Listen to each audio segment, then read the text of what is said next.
अगली सुबह। अयो अम्मा रे, मेरा पेट बहुत दर्द हो रहा है, बहुत तेज से आई है। क्या आई है दीदी?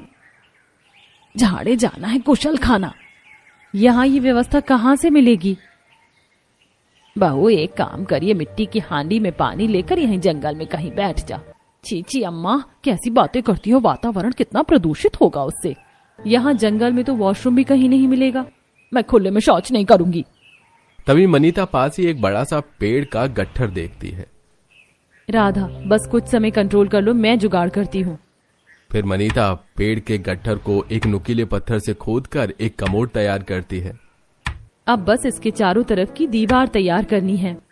फिर चारों बहुएं जंगल से ढेर सारी बांस की लकड़ी काट कर लाती हैं और उससे जोड़कर टॉयलेट के आसपास की दीवारें तैयार करती हैं और अंदर लकड़ी की टॉयलेट की सीट बिठाती हैं। ये देखो, ये हो गया हमारा टॉयलेट तैयार। जाओ राधा, तुम हल्की हो लो। काफी राहत मिली दीदी हल्की होकर। अब आप सब भी जाकर फ्रेश हो जाओ। फिर एक एक करके सारी बहुएं और सास ससुर फ्रेश होकर आते हैं। एक बात जान लो बहनों, और एक पेड़ के अंदर इस तरह रहना पॉसिबल नहीं है।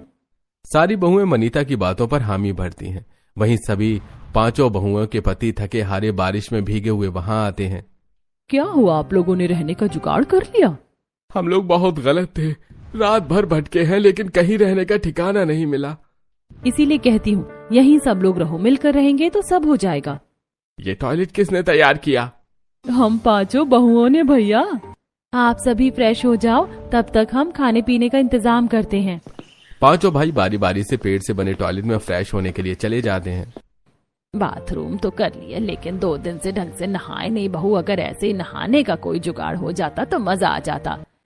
वैसे भी ऐसे खुले में नहाना अच्छा नहीं लगता, और बिना नहाए कितने ही दिन रहेंगे। मेरे पास एक जुगाड़ है, क्यों ना हम इस पेड़ में बाथरूम बनाएं। ये पेड़ काफी मोटा है, कोई तकलीफ भी नहीं होगी। हाजी आप ना शावर और नल लेते आओ और एक लंबी पाइप भी लेते आना। हम पाइप डायरेक्ट नदी में डाल देंगे, वैसे भी नदी बगल में ही है। और बाकी के 3 भाई जंगल से बांस की लकड़ियां काट कर उस बड़े से पेड़ के ऊपर एक और घर बांधने लगते हैं।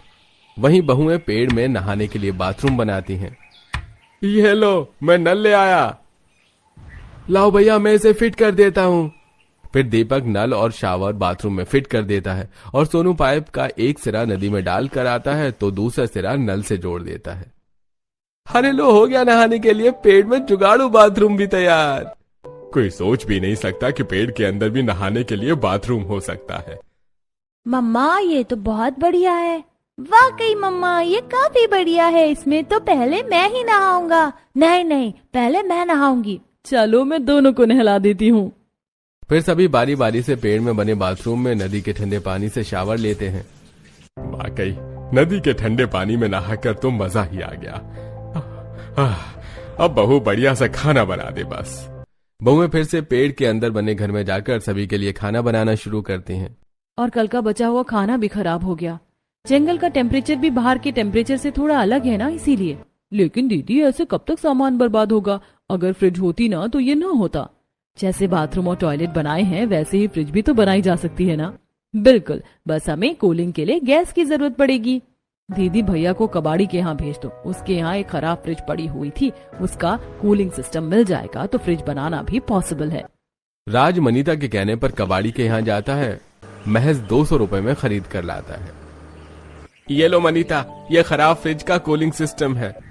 बस अब काम हो जाएगा। फिर पांचों बहुएं मिलकर पेड़ के अंदर फ्रिज बनाती हैं और उस खराब फ्रिज का कूलिंग सिस्टम पेड़ में बनी फ्रिज में फिट करती हैं, जिससे वो फ्रिज चालू हो जाए। अरे वाह बहू, ये तो तूने कमाल कर दिया। मेरी बहुएं तो काफी ज्यादा जुगाड़ू हैं। अब कोई भी सब्जी या खाना बर्बाद नहीं होगा। मम्मी ने तो जादू कर दिया, पेड़ में फ्रिज बना दी। मम्मी इसमें बर्फ भी जमती है क्या? हाँ जमती है ना। अरे वाह, फिर तो मजा आ जाएगा। सभी हंसने लगते हैं। सभी मजे से जंगल में बने घर में रहने लगते हैं। ऐसे ही दिन बीत रहे थे। फिर एक सुबह, ये देखना बहू, हाथ पूरा लाल हो गया है, जाने क्या हो गया। माँ जी, मेरे भी पीठ में रैशेस हो गए हैं। मुझे लगता है पेड़ के अंदर खुरदुरी लकड़ियों पर सोने की वजह से हो रहा है ये सब। हाँ, मेरे भी पूरे शरीर पर लाल लाल हो गया है। दीदी क्यों ना हम जंगल में जो कटे हुए पेड़ों के जो गट्ठर है उससे बेड बनाए, वरना ऐसे ही शरीर लाल होती रही तो डॉक्टर का खर्चा बढ़ जाएगा। हाँ सपना सही कह रही है दीदी, हमें बेड बना लेना चाहिए। वैसे भी यहाँ बहुत सारे कटे हुए पेड़ों की लकड़ी के गट्ठर पड़े हुए हैं। फिर पांचों बहुएं मिलकर अपने पतियों की मदद से पेड़ों के गट्ठे से बेड तैयार करती हैं और रुई के पेड़ से रुई निकालकर उसका तकिया बनाती हैं। अरे वाह मेरी बहुओं, जियो, तुम लोगों ने तो कमाल कर दिया। अरे वाह मम्मी, ये तो काफी आरामदायक बेड है। हमारी रोजमर्रा की जिंदगी तो अच्छी बीत रही है, लेकिन हमें कुछ ऐसा करना होगा जिससे हम कमाई भी कर सके, ताकि आगे चलकर एक अच्छा घर ले सके। आखिर कब तक हम यहाँ जंगल में लकड़ियों से बने घर और सामान के बीच रहेंगे? दीदी, इसके लिए तो मेरे पास एक आइडिया है। क्यों ना हम बाजार में लकड़ी से खिलौने बनाकर बेचे और लकड़ी से अलग अलग तरह की वस्तुएं। इससे हमारी कमाई भी शुरू हो जाएगी और हमारे पतियों की मदद भी। हाँ, जानवी का जुगाड़ तो काफी अच्छा है। अब पांचों बहुएं सुबह जल्दी उठकर पहले अपना काम निपटाती और जैसे ही हर काम से फ्री होती तो खिलौने बनाने में लग जाती। पांचों मिलकर ढेर सारे लकड़ी के खिलौने बनाकर उसे बाजार में बेचकर आती, जिससे उन्हें अच्छे पैसे भी मिल जाते। ऐसे ही एक दिन जब बहुएं बाजार में खिलौने बेचकर वापस घर जा रही होती हैं, तभी अरे रामकली की बहुओं, तुम यहाँ खिलौने बेच रही हो? लगता है तुम्हारी हालत अभी भी खराब है। बताओ, कौन से सिग्नल पर मांगने का काम शुरू किया है? अरे बाजार बाजार घूम कर डाका डालने का काम शुरू तो नहीं किया, लगता तो ऐसा ही है। अपने जैसा समझा है क्या काकी? हमारा लोगों के घरों में डाका डालने या तिरछी नजरों से देखने का काम नहीं है। हम फिलहाल जंगल में रह रहे हैं, आओ कभी हमारे घर।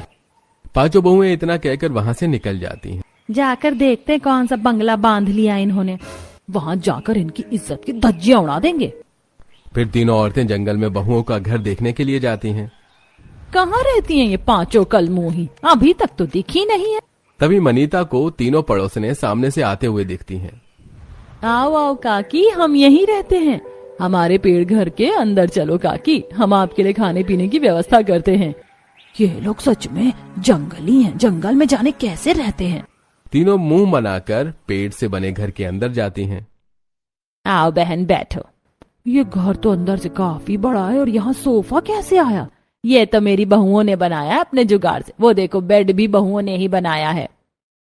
तभी सपना तीनों बूढ़ी पड़ोसनों के लिए फ्रिज का ठंडा पानी और ठंडी ठंडी रसगुल्ले लाती हैं। ये रसगुल्ले इतने ठंडे कैसे हैं? इतनी देर में तुम बाजार से भी नहीं ला सकते। ये तो मैंने अपने कोमल कोमल हाथों से बनाई है। खाओ आंटी जी, शर्माओ नहीं। इतना ठंडा पानी कहाँ से लाई तुम? अपनी फ्रिज से दुलारी काकी। वो क्या है ना, हमें पता था कि आप आने वाली हो। मेरी पांचों बहुओं ने मिलकर फ्रिज बनाई है, चलो दिखाती हूँ। फिर सास तीनों बूढ़ी औरतों को फ्रिज दिखाती हैं और वो तीनों फ्रिज देखकर काफी हैरान होते हैं। तभी ठंडा पानी पीने के कारण उनमें से एक को टॉयलेट लग जाती है। अरे दुलारी, जल्दी घर चल, जोर की आई है। यहीं कर ले, कहीं साइड में, जंगल ही तो है। फूलमती काकी, आप कुछ परेशान लग रही हो, क्या बात है बताओ?